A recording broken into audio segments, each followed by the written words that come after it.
Those in Buckingham Palace are in mourning after announcing the death of Prince Philip, and this is actually a live picture coming in from overseas this morning. I imagine this will become quite crowded as people continue to mourn him. It is just breathtaking and beautiful to look at this morning, and the flags there already have been lowered to half-staff. Queen Elizabeth's husband passed away earlier this morning at Windsor Castle. He was 99. Fox 46's Greg Palcott reports on his life by his wife's side during her 69-year reign.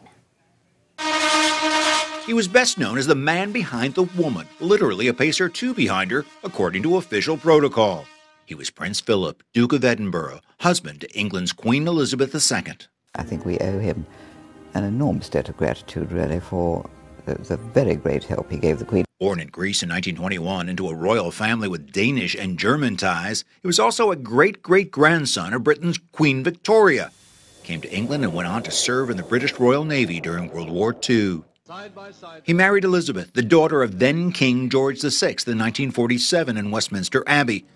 5 years later, in 1952, the king died. Elizabeth became queen.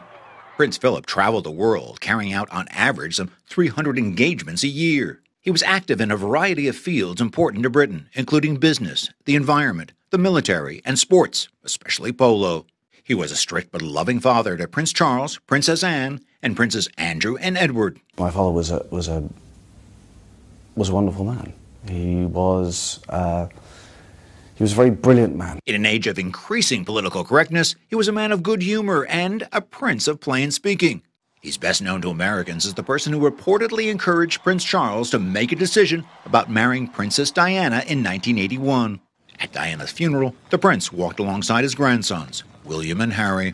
He has received very little credit. So I think his understanding of the problems was much deeper and more shrewd, and indeed much more gentle than he has been given credit for. In 2011, there was a happier occasion, the wedding of his grandson William to Kate Middleton. At that event, as always, he was at the side of his wife, Queen Elizabeth. As a solid